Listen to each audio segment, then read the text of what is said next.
Oke, shalom semua saudara. Saya kangen banget sama Mahanaim. Oke, iya nanti saya selipkan ya sedikit sedikit cerita. Saya baru pulang Bapak Ibu kemarin dari Papua dan 10-12 hari masih ada tim yang di sana, tapi kami balik duluan. Bapak Ibu, ini 2 khotbah saya gabung jadi 1 karena saya pikir mau share apa dan saya udah dapat PPT Ibu kemarin Sabtu, ada nyambungnya juga gitu ya, Ibu khotbah tentang mesbah gitu, dan saya pikir ya udah saya gabungin aja 2 khotbah ini. Saya tanya Tuhan, what next setelah kita beberes dengan semua kutuk-kutuk ya, semua yang di belakang, apa yang di depan? Setelah kita membersihkan semua yang akar-akar lama, semua yang Tuhan hari-hari ini bongkar, saya tanya Tuhan, what next? Karena di depan ini agenda kita cukup rapat. Jadi dan Tuhan bilang, nak, Tuhan kasih 1 kata yaitu spiritual train atau spiritual fitness ya. Ternyata ada ayatnya Bapak Ibu. Saya baru tahu ternyata spiritual fitness itu ada ayatnya ya. Saya bacain ya. 1 Timotius 4 ayat 7b. Spend your time, ambil waktumu dan tenagamu in training yourself for spiritual fitness. Ternyata ada Bapak Ibu, spiritual fitness, training ilahi, training spiritual tuh ada. Supaya apa? Supaya nggak ada lemak-lemak rohani. Supaya semua area yang sudah dibersihkan itu, area tanah kita, pohon kita, ukiran kita, ini semua sudah beberes. Paling tidak 70-80 menuju sembuh banget. Itu tidak hanya dianggurin tapi ditrain sampai muncul otot rohani ya. Dan saya ketemu ayatnya, oh ya benar ya Tuhan ya, ternyata otot roh kita itu harus ditraining. Makanya selesai kita pemberesan TPU di awal tahun, langsung agenda kita padat merayap, benar-benar rapat, dan itu bukan sebuah kebetulan tapi memang agenda Tuhan. Di pasukan terdahsyat itu kita beberes dan kita ditrain otot rohnya, otot rohani kita. Dan ini benar-benar untuk membangun semua apa yang Tuhan mau berikan, otot-otot roh yang baru. Bapak Ibu, otot-otot itu seperti rambut. Serabutnya seratnya banyak. Begitu kita angkat beban, begitu kita mungkin bergerak dan mengangkat sesuatu yang seolah-olah di luar kekuatan kita, itu ada yang putus. Ya, jadi itu kayak pecah gitu, ada yang robek ototnya. Tapi ketika kita makan protein, kita makan yang namanya makanan-makanan bergizi, itu akan menumbuhkan kembali otot yang jauh lebih kuat. Jadi itu kayak kita hari-hari ini ya, hari-hari ini olahraga kita banyak nih di roh, isi cawan, bangsa-bangsa, provinsi, extravagant love, dan selanjutnya. Jadi rapat banget. Mungkin ada jaringan otot di sukacita kita yang mungkin kan kena marah ibu mungkin ya, isi cawan gitu. Mungkin ada yang kena, dan tapi itu baik. Itu bagus kalau ada trainer yang benar-benar terus push kita ke arah ilahi. Bapak Ibu, ini benar-benar sebuah agenda dan perjalanan yang memang Tuhan sungguh-sungguh mau untuk kita lewati dan kita kerjakan. Dan ketika saya baca lagi, Tuhan ajarin saya lebih lagi tentang spiritual train ini. Ajarin saya lebih lagi tentang spiritual train, dan Tuhan banyak bercerita tentang tokoh-tokoh Alkitab. Bahkan Tuhan bilang, nah, train jiwamu, train tubuhmu, train manusia rohmu, supaya kalau kamu mentrain itu menjadi kuat, itu menjadi otot-otot yang terlatih, yang tidak bisa mensabotase engkau di masa-masa engkau akan sangat sibuk. Karena apa? Ya ototnya jadi, ototnya kuat, ototnya benar-benar bisa untuk gendong 70.000 atau 100.000 lah untuk acara ekstravagan. Kita bisa bawa sekian juta lagi dari provinsi untuk jiwa-jiwa kepada Tuhan. Kita bisa kerjakan bangsa-bangsa. Nggak ada yang dari 3 agenda besar ini nggak ada yang keteter. Semuanya jadi ototnya. Otot engkau gendong bangsa, gendong provinsi, otot engkau bahkan gendong gereja-gereja nanti di acara AIS. Jadi Tuhan bilang, nak, train semuanya. Ini memang agendaku, ini memang caraku. Dan Tuhan bilang, Tuhan kasih satu istilah, nak, jiwa itu kadang perlu disiksa ilahi. Jiwa perlu disiksa Tuhan, siksaan ilahi ya. Karena di Alkitab sendiri, bahkan Yesus sendiri ketika di Getsemani, jiwanya ditrain kok. Jiwanya mengalami yang namanya kesesakan kok. Tuhan itu sebagai pribadi yang sempurna, bahkan juga lewatin train. Dia lewatin puasa kok secara daging. Dia lewatin secara jiwa juga di train. Dia harus berpisah dengan Bapa. Bagaimana dia bahkan berkata, kalau boleh cawan ini lalu. Jadi semua orang-orang di Alkitab itu mentrain jiwanya, mentrain tubuhnya, mentrain rohnya. Dan kalau kita nggak mau ditrain, kita akan seperti Lot dan Saul. Bapak Ibu, bagaimanapun Lot itu harusnya menikmatilah semua berkat perjanjian yang Bapak Abraham karena dia keponakannya. Dia tidak pernah berurusan ke waktu dia tinggal di Sodom dan Gomora. Dia tidak menjadi orang-orang yang melatih otot rohnya, otot imannya, sehingga dia yang diubahkan oleh kota itu, bukan kota itu. Dia yang terpengaruh dengan kota itu. Anak-anaknya yang terpengaruh dengan semua spirit perjinahan di kota itu, sehingga anaknya memperkosa dia. Dia tidak pernah melatih, bahkan di Alkitab berkata, Lot itu orang benar. Bapak Ibu, jadi orang benar saja tidak cukup kalau engkau tidak mentrain tubuh jiwa rohmu. Lot itu orang benar yang tersiksa, Alkitab berkata. Jiwanya tersiksa melihat orang jahat, melihat orang melakukan perjinahan dan hal-hal yang tidak wajar. Dia tersiksa tapi nggak buat apa-apa. Nah, itu bahaya. Dia tidak mau mentrain jiwanya bergesekan, atau dia doa keliling kayak mungkin di Sodom Gomora, atau dia bersyafaat kayak, atau dia peperangan rohani. Dia kan keturunan dari keluarganya Abraham. Kalau Abraham aja ngerti perang, masa Lot gak ngerti sama sekali? Tidak cukup untuk kita jadi orang benar yang diam. Untuk itulah pasukan terdahsyat kita selalu bergerak. Karena apa? Kita tidak mau membiarkan jiwa-jiwa itu tidak mendengar berita keselamatan. Bapak Ibu, saya ke Papua itu lumayan lah, perjalanan darat, laut, udara. Kadang ke satu lokasi itu 6 jam pergi, 6 jam pulang, berangkat gelap, subuh, pulang juga udah gelap. Tapi saya sangat menikmati dan saya berkata, Tuhan, ini train yang bagus. Dan di sana mungkin tidak ada 10.000 jiwa menanti kami. Ke desa, ke tempat-tempat terpencil, itu mungkin berapa kakak, berapa sekian ratus kakak, tempat sejauh itu. Dan mungkin kalau kemarin hari terakhir kami pukulan terakhir di gereja yang 2 jam dari kota. Dan itu isinya orang-orang miskin, gerejanya bolong. Jadi backgroundnya itu 3D natural, jadi bolong gitu. Kalau lagi terang langitnya biru, kalau udah sunset langitnya oranye, kalau udah malam langitnya agak gelap. Jadi saya lihat, ya ampun Tuhan, kami jauh-jauh ke sini, tapi saya bersyukur. Ini hamba Tuhan ini sekeluarga ini sangat miskin. Tiba-tiba dia bilang, Bapak Pendeta, dia ngomong ke Pak Leo, boleh gak doakan kami sekeluarga, kami mau pelepasan kutuk.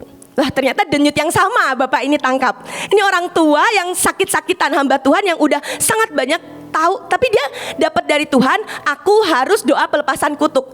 Hari ini kebetulan seluruh keluargaku kumpul. Keluargaku kumpul dari Sorong datang, dari berbagai tempat datang, dan kita mendoakan sekeluarga cukup besar sampai cucu-cucunya. Yang cucunya sering banget kerasukan. Dan saya berkata, Tuhan, ini gelombang kan harusnya kan di Mahanaim ya. Itu kan ini kan gereja jauh, nggak dengar dong tentang pemberesan kutuk. Tapi sekalinya ini gelombang dari Tuhan, ternyata denyutnya bahkan ditangkap dari orang yang bahkan daerah itu nggak ada sinyal. Susah banget kirim WA, nggak ada sinyal, tapi gelombang roh yang sama itu menerpa kok Bapak Ibu sampai pelosok-pelosok daerah. Itu membangkitkan, dan saya bersyukur, iya ya Tuhan, terima kasih Engkau selalu kasih tahu kami lebih dahulu. Kami keliling kota itu ya, beresin semua kutuk-kutuk, beresin semua TPU. Dan saya awal-awal membereskan TPU buat pasukan Bokor tuh lumayan capek, lumayan ngap-ngapan. Tapi karena ini 12 hari setiap hari membereskan, mau gak mau otot rohnya kebangun. Hari ini pun saya puji Tuhan, saya dan Leo itu balik ke sini dalam kondisi sehat, nggak sakit, nggak batuk, nggak flu, nggak ngedrop, karena memberi diri untuk dilatih secara roh, memberi diri untuk dilatih secara tubuh bahkan. Jadi Bapak Ibu, kalau tokoh-tokoh Alkitab bahkan Yesus sendiri saja memberi diri di train, memberi diri untuk dilatih, disiksa, siksaan ilahi ya, saya kasih istilahnya siksaan ilahi. Apalagi kita Bapak Ibu. Jadi kalau pemimpinmu memberikan tugas-tugas ekstra, seolah-olah tubuhmu tersiksa ya, harus doling lagi, harus jalan tanpa alas kaki, engkau harus puasa lagi. Itu hal yang sangat baik melatih hidup kita. Jadi jangan dihindarin yang namanya spiritual train. Tuhan mengizinkan Ayub melewatin training tubuh. Bapak Ibu tahu ya, tubuhnya dia harus ngalamin sakit penyakit, bahkan juga training jiwa. Saul melewati train di jiwanya, tapi dia gagal. Jiwanya hanya perlu mendengar, Daud mengalahkan lebih banyak dari kamu. Jiwanya cuma perlu ditrain. Engkau mentrain jiwamu, memotong egomu, memotong kesombonganmu, memotong ketakutanmu untuk disaingi. Itu mentrain jiwa. Tapi Saul tidak memberi jiwanya untuk ditrain. Dia bahkan sangat getar, sangat takut hanya mendengar nyanyian para rakyat. Bagaimana Bapak Ibu mentrain jiwa? Beresi setiap kali exercise itu datang, utak-atik egomu kena, utak-atik harga dirimu mungkin. Itu training jiwa yang bagus. Kalau engkau orang yang sangat gampang mengampuni, gak akan ada kepahitan dalam hidupmu. Kalau engkau orang yang sangat gampang bermurah hati, gak akan ada roh kemiskinan dalam hidupmu. Jadi semuanya itu butuh ditrain. Dan train itu gak bisa langsung gede gitu. Kalau misalnya ibu ketemu orang langsung ngasih 500.000, buat ibu itu udah biasa. Ototnya udah biasa, otot dia memberi. Tapi buat orang-orang yang mungkin CS atau orang-orang yang mungkin tidak punya penghasilan yang terlalu besar, trainlah dari hal-hal kecil. Engkau punya 2 roti, bagi 1 roti. Engkau punya jatah makan 3 kali, puasa 1 kali jatah makanmu, train, kasih ke orang lain. Mentrain itu dimulai dari hal-hal yang kecil. Mentrain itu dimulai dari daily, hari demi hari. Bahkan Yesus mengalami training jiwa juga. Paulus disiksa training tubuh juga. Perkara training itu tubuh jiwa roh Bapak Ibu. Lot tersiksa roh dan jiwanya, tapi dia gagal. Lot dengan Saul itu contoh yang gagal. Kalau kita gak beresin dan train dan siksa yang ilahi ya, yang dari Tuhan ya, jiwa dan ego kita yang akan disiksa oleh iblis. Bapak Ibu tahu ceritanya kisah orang kaya yang seumur hidupnya tubuh jiwa rohnya gak ditrain. Dia tidak memberi diri mengenal Kristus, tidak memberi diri untuk memberi sedekah kepada orang miskin. Tahu ceritanya ya di Alkitab ya, orang kaya dan orang miskin yang Lazarus yang dipangku. Dan orang kaya ini ujungnya dia disiksa dalam kekekalan karena apa? Tidak pernah memberi diri untuk ditrain. Bapak Ibu bersyukur kita ada di pusat training terbaik. Yang amin cuma 1 orang.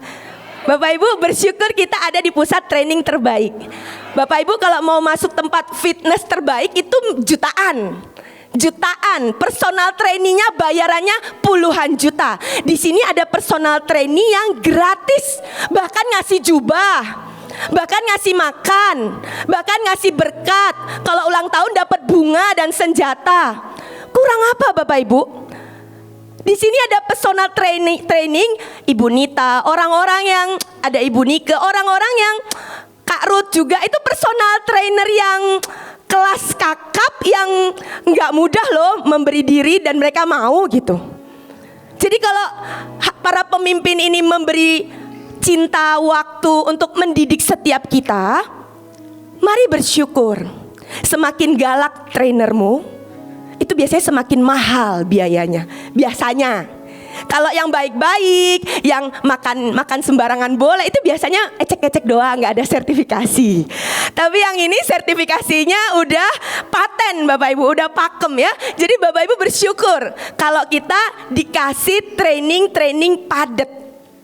Itu bagus buat setiap kita. Supaya apa? Supaya kita jadi orang yang menyiksa iblis, bukan kita orang yang disiksa. Destiny kita nggak disiksa sama iblis. Oke, ada 1 contoh. Saya akan cepat karena ada 2 poin ya. Yang pertama training. Ada cerita tentang raja yang termegah sepanjang masa secara profesional ya, secara kekuatan kerajaannya, Raja Salomo. Ya, Raja Salomo katanya pria yang paling bijak di seluruh dunia. Itu salah, bukan 700 istri, 300 istri, 700 gundik. Jadi totalnya 1000. Salomo, saya juga Tuhan akhirnya cerita, nak, kamu tahu nggak? Salomo itu ujungnya meminta hikmat. Nggak nanya kok sama aku. Dia nggak nanya kok harus minta apa ya. Ujungnya dia meminta hikmat.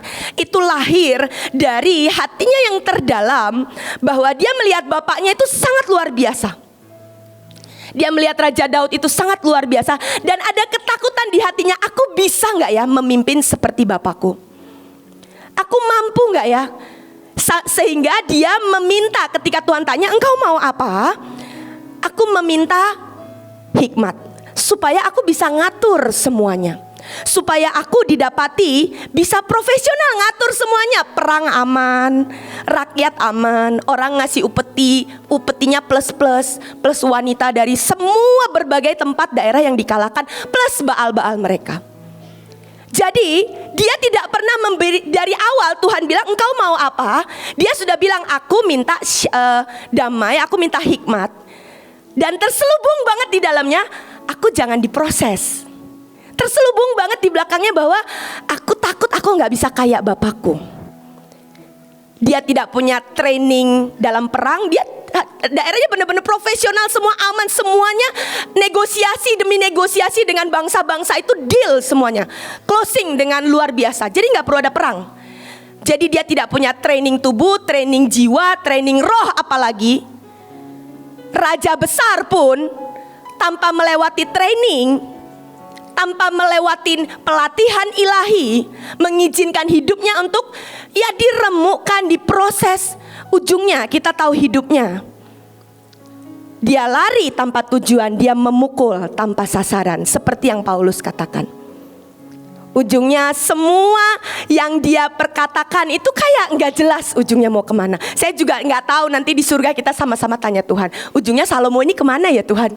Apakah masih ada kasih karunia, atau ujungnya dia menyelesaikan dengan baik, atau Tuhan katrolnya bagaimana? Seumur hidupnya dia baik-baik saja. Seumur hidupnya dia tidak melewatin hal yang berarti lah.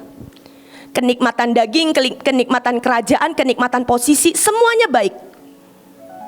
Baik itu belum tentu engkau kuat dan dapat kekekalan.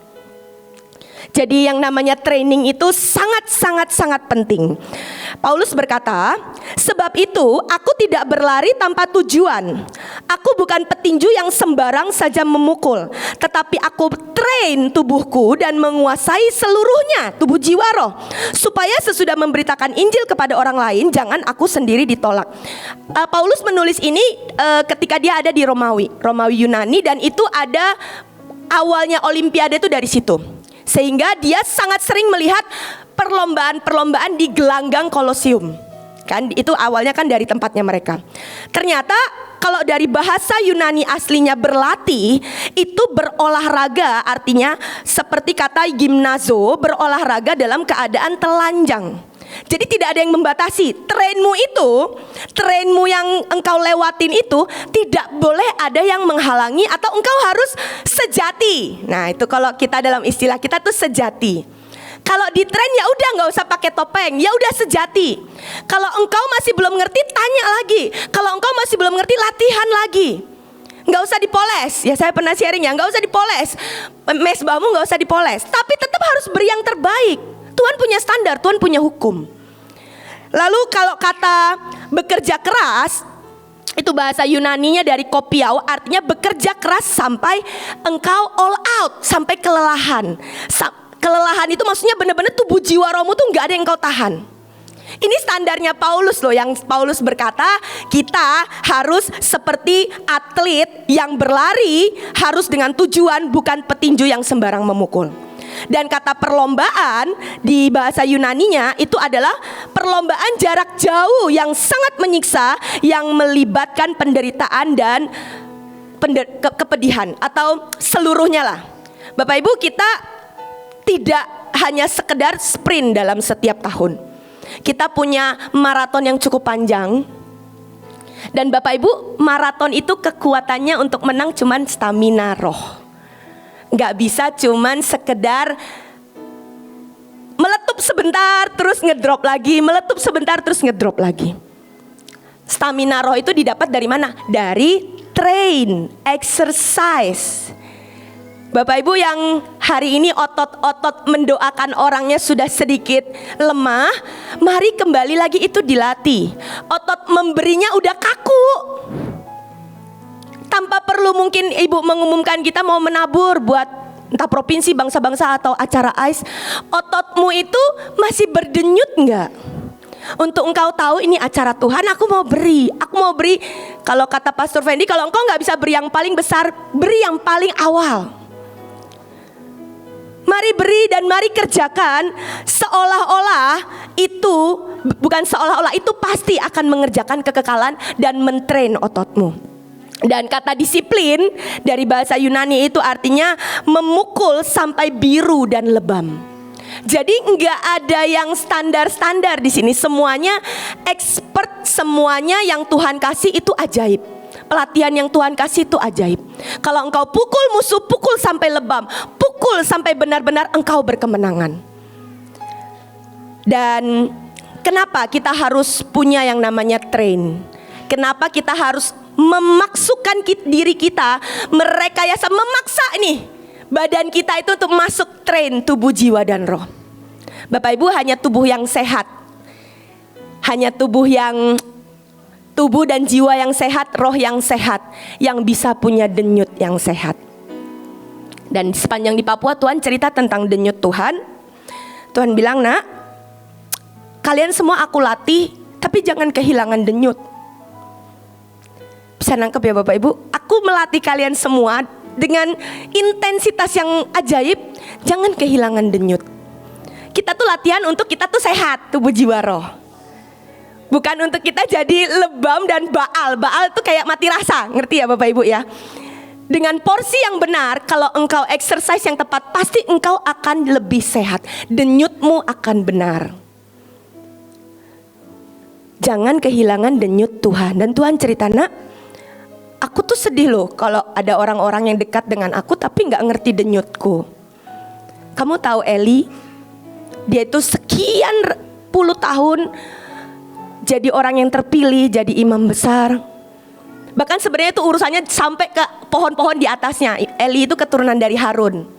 Orang yang cuma diam saja, gak pernah membela denyut Tuhan, gak pernah bersekutu dengan denyut Tuhan.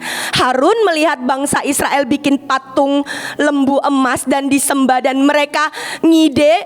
Harun gak berani tuh menyuarakan denyut Tuhan bahwa Tuhan gak suka ada berhala. Dan keturunan-keturunan selanjutnya lahirlah Eli. Eli ini keturunan Harun. Makanya emang urusan pohon harus diberesin. Orang yang selalu memilih diam dan tidak pernah mau ambil resiko. Dan Eli, kita tahu ceritanya Eli, bahkan sampai anaknya yang udah jelas-jelas berzina, mencuri di bait Allah, korupsi, melakukan hal-hal yang bahkan seluruh rakyat juga udah tahu. Diam aja, gak pernah mau ambil satu tindakan. Denyut kesakitan Tuhan kok dia gak bisa rasa ya, bahwa di tubuh, di bait Allah terjadi hal-hal yang tidak berkenan. Bahkan dia sampai gak bisa kenal suara Tuhan. Sampai Samuel harus berkata, saya dipanggil ya. Oh enggak, saya enggak panggil. Harusnya kan kalau dia punya denyut, dia kan pasti bertanya-tanya, ini ada apa ya? Kok Samuel bolak-balik nanya ke saya manggil apa enggak? Sampai kali ketiga baru dia bilang, mungkin itu Tuhan. Kamu jawab, ya Bapak, aku mendengar. Dan dia udah ngomong seperti itu, dia tetap tidur. Bayangin ya, kalau misalnya dia tuh benar-benar tahu denyut Tuhan, harusnya kan dia, kenapa ya, ada apa ya Tuhan mau ngomong dengan Samuel. Harusnya kan dia curious gitu loh, kepo. Kalau dia punya denyut ya, kekepoan ilahi itu perlu Bapak Ibu. Kok Tuhan mau ngomong sesuatu kayaknya ya. Dia gak nanya kok ke Samuel besoknya Tuhan ngomong apa. Enggak kok. Enggak peduli. Orang yang sedekat itu enggak peduli, senseless, enggak mau tahu. Terlalu banyak lemak spiritual fat. Dan itu menyedihkan buat Tuhan. Berbahaya kalau engkau menjadi pribadi yang terdekat tapi tidak mengenal denyut Tuhan. Bahaya Bapak Ibu ada di pusat denyut lawatan. Saya berkata kita ini tempat pusat denyut lawatan buat bangsa Indonesia, bahkan bangsa-bangsa. Tuhan udah ngomong kok, nabi-nabinya udah ngomong klarifikasi berkali-kali. Bukan mengklarifikasi. Di tempat ini ada poros lawatan. Di tempat ini bahkan malaikat-malaikat tuh datang. Ini tempat yang sangat dekat dengan kasih karunia, tempat yang sangat dekat dengan nyala lawatan. Tapi kalau kita memilih gemuk, kita memilih spiritual fat, bukan spiritual fit, itu Tuhan bahkan gak tahu mesti ngomong apa. Dan ujungnya hidupnya Eli sangat menyedihkan. Bapak Ibu, ini denyut Tuhan. Denyut Tuhan untuk Indonesia, denyut Tuhan untuk bangsa-bangsa, denyut Tuhan untuk gereja-gereja. Ada 38 provinsi yang menunggu untuk dikerjakan. Ada bangsa-bangsa yang sebagian besar dari bangsa-bangsa ini dulu punya denyut Tuhan.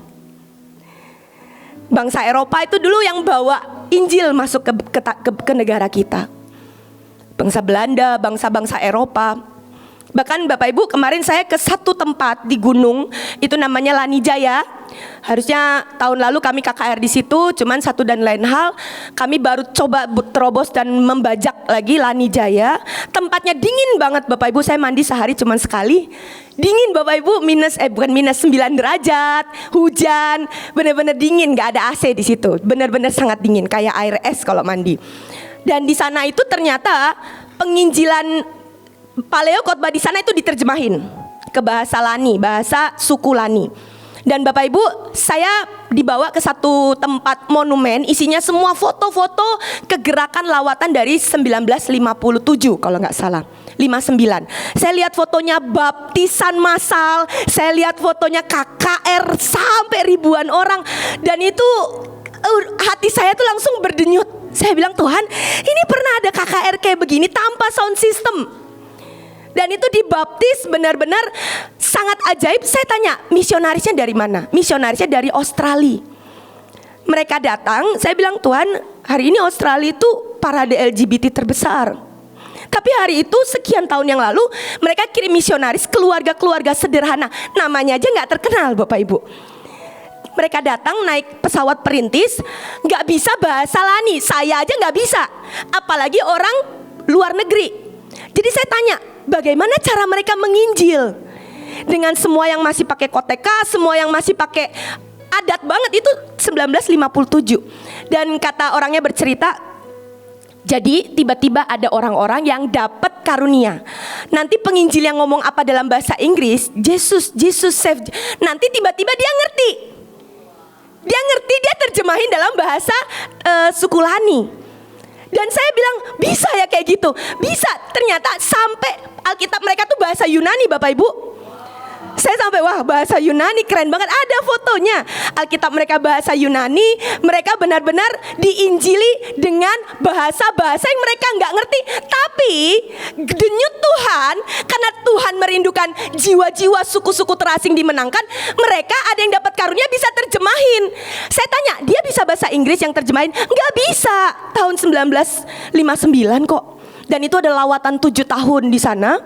Ada baptisan, ada KKR ribuan. Benar-benar dahsyat banget. Dan saya bilang, denyut Tuhan ini dahsyat. Dan saya sedih ketika Tuhan bilang, nah denyutku tuh dulu ada di bangsa-bangsa. Denyutku tuh dulu ada di Korea. Denyutku tuh dulu ada di negara-negara, bahkan ada di Turki 7 jemaat. Denyutku tuh kuat di setiap bangsa-bangsa. Pernah ada sangat kuat.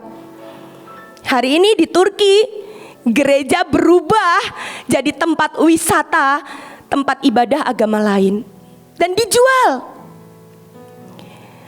Orang berbondong-bondong ke sana mau melihat tempat-tempat bersejarah, tapi Tuhan bilang, aku tiap hari nangis. Nah, aku tiap hari nangis.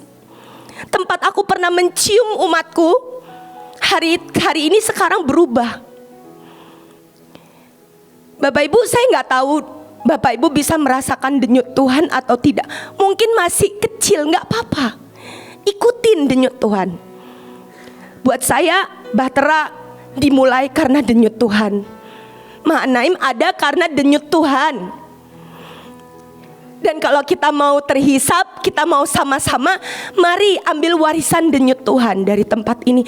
Itu lebih dari apapun, itu lebih dari gedung bagus. Bapak Ibu, denyut Tuhan ini yang membuat setiap kita gak bisa letih. Denyut Tuhan ini yang membuat setiap kita gak pernah nahan Tuhan minta apa. Karena kita tahu kok semua yang baik itu dari Tuhan. Apa yang bisa kita pertahankan? Saya berdoa setiap kita tuh bisa menangkap bahkan juga denyut Tuhan untuk gereja-gereja. Acara nanti saya masih tulisnya 60.000. Kalau mau 70.000, 100.000, apapun, kalau itu denyut Tuhan, mari kita minta Tuhan, aku hari ini udah kehilangan denyut Tuhan, tolong beri aku satu suntikan denyut lagi. Supaya kita mengerjakan apapun itu dengan denyut yang ilahi, yang dari Tuhan. Itu tidak akan membuat engkau makin miskin, membuat engkau lelah, membuat engkau fatik, enggak. Denyut Tuhan ini akan merekayasa engkau akan jatuh cinta terus. Di lawatan kau akan ketemu Tuhan. Bapak Ibu, usahakan di lawatan engkau juga jadi hati yang dilawat. Engkau di tengah parkir, engkau di tengah nanti melayani apapun, masak, marilah rasakan denyut Tuhan. Saya itu tiap hari ketemu Tuhan di Papua. Makanya saya bilang, oke lah, saya kerjakan dulu provinsi sebelum nanti ini minta maaf banget, benar-benar sangat rapat gitu. Tapi saya berusaha, Tuhan, saya gak mau kehilangan denyut-Mu. Apapun itu saya gak mau kehilangan denyut-Mu. Dan Tuhan juga mengingatkan, nak, denyut Tuhan itu hanya bisa kamu rasakan kalau kamu memilih untuk tidak berjarak dengan Tuhan. Setiap kita menemukan denyut Tuhan, rohmu pasti nyala dan tidak ada keletihan. Denyut Tuhan yang membuat engkau tuh gak bisa diem, gak bisa diem. Engkau akan gelisah, engkau akan cari hati Tuhan, engkau akan menanti-nantikan sampai Tuhan berbicara sesuatu. Tapi denyut Tuhan akan makin lemah, makin pelan kalau engkau mulai rutinitas, engkau mulai biasa. Bahkan denyut Tuhan akan makin lemah kalau engkau menaruh bahkan profesional di atas perasaan Tuhan. Salomo sudah mengalami dan memperlihatkan bagaimanapun semua profesional itu tidak bisa menggantikan denyut Tuhan. Mari kita sama-sama meminta denyut Tuhan lebih lagi. Percayalah, kalau kita udah nangkap denyut Tuhan, semuanya akan direkayasa dalam ketepatan. Kemarin Ibu juga udah bahas tentang mesbah. Bapak Ibu, ini ada 2 mesbah yang saya ambil juga. Nanti tanggal 22 itu orkestra mesbah, yang kalau itu kita kerjakan dengan denyut Tuhan, itu akan membuat semua gereja-gereja yang datang, semua anak-anak Tuhan, baik sekolah-sekolah Kristen atau bahkan orang percaya yang terhisap orang tidak percaya yang terhisap datang, orang-orang sakit yang datang, mereka akan melihat sebuah orkestra mesbah. Bapak Ibu, salah satu orkestra mesbah yang saya suka itu punyanya Nuh. Kemarin Ibu sudah cerita, saya dengar rekamannya. Ini bukan orkestra yang singkat, tapi persiapannya sendiri 100 tahun. Dan dia harus eksekusi itu 314 hari di dalam bahtera, tanpa melihat sinar matahari, tanpa melihat yang namanya langit, karena semuanya tertutup. Dan dia itu gak melakukan itu dengan sesuatu yang gampang. Bapak Ibu, ini data dari, saya coba cari ya, entah benar entah enggak, saya juga gak tahu. Di dalam bahtera itu ada 3.700 binatang mamalia, semuanya 8.000 jenis unggas. Jadi ayam berkokok, dia gak tahu pagi dan malam, mungkin berkokok sepanjang hari karena gak lihat terang. Lalu ada reptil, ada 6.000 reptil, 2.000 jenis amfibi, dan Nuh dengan 7 keluarganya. Dan Bapak Ibu, Tuhan bilang begini, nak, ada satu orkestra yang itu membuat aku itu pengen ikut. Aku juga ingin ikut jadi bagian dalam orkestra itu. Orkestra mesbah. Setiap kali ada orkestra mesbah yang dinaikkan, aku akan memanifestasikan dengan sangat real. Aku ambil bagian. Aku divine duet nih dengan orkestra mesbahmu. Hari itu ketika Nuh keluar dari bahtera, dia bikin mesbah.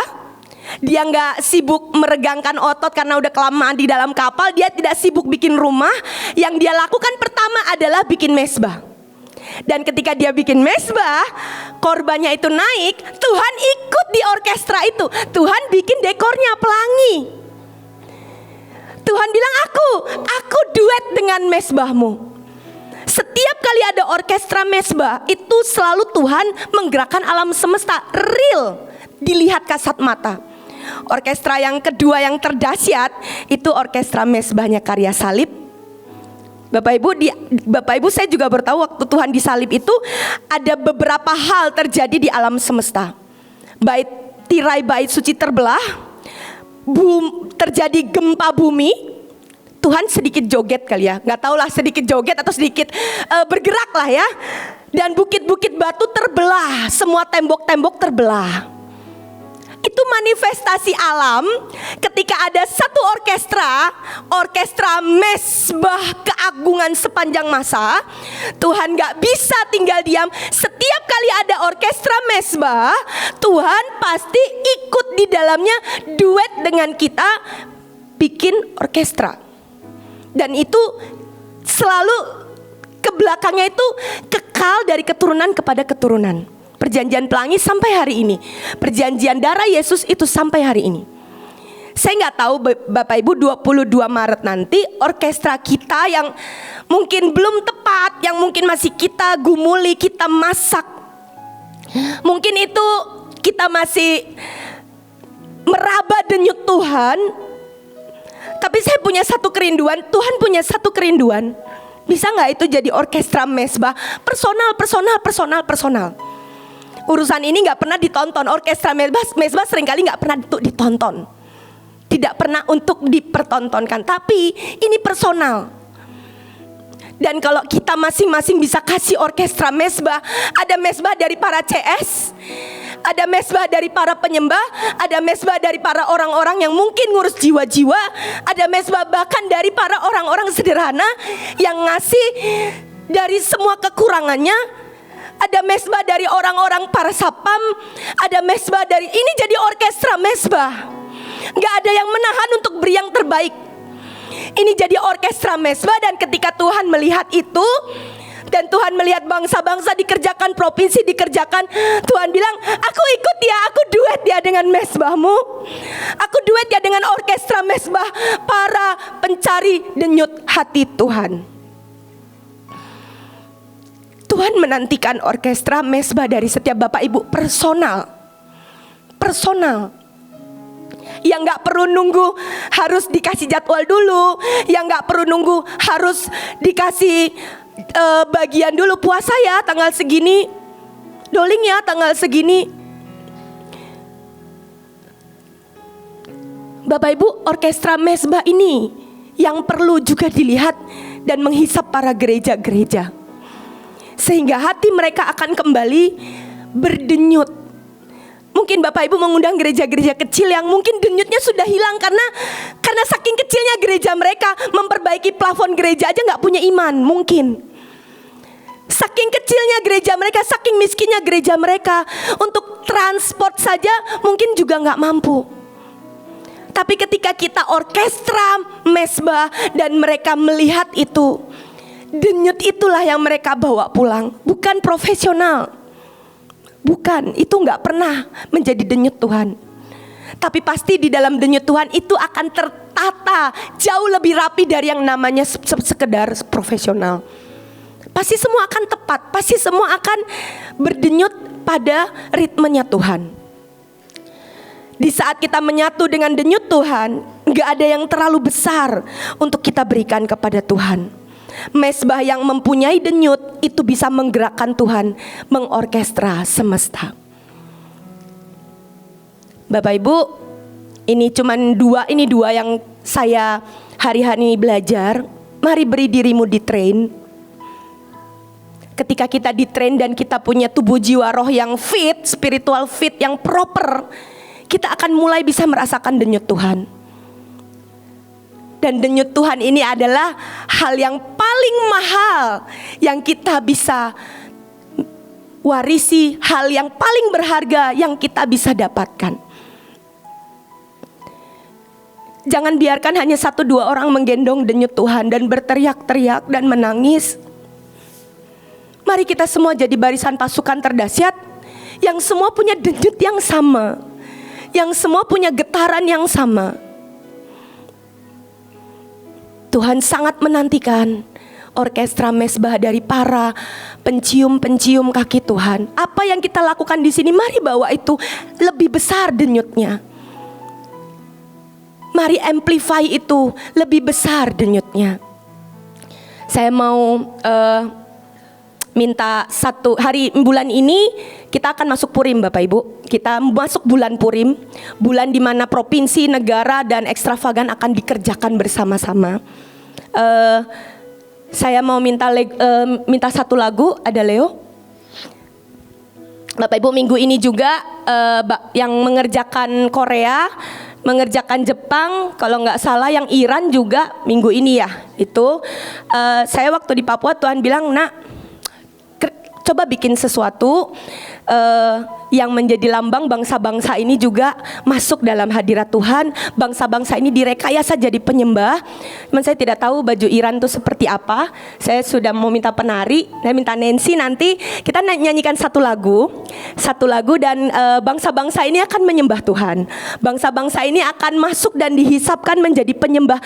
Gak ada yang namanya roh kepelacuran, gak ada roh kesakitan, gak ada apapun, karena kita orang-orang yang punya spiritual fit dan kita bawa bangsa-bangsa, kita bawa gereja-gereja menyembah Tuhan. Amin. Bapak Ibu, wakililah sukumu, wakililah provinsimu, wakililah darahmu, engkau kebangsaan apa, engkau suku apa. Kita mau naikkan sebuah lagu, layaklah segala bangsa. Saya minta nanti Nancy atau ada Cinita Deborah, tolong deklarasikan untuk di bulan Purim ini ada pembalikan keadaan buat gereja-gereja, buat bangsa-bangsa dan provinsi. Ibu mau nambahin dulu?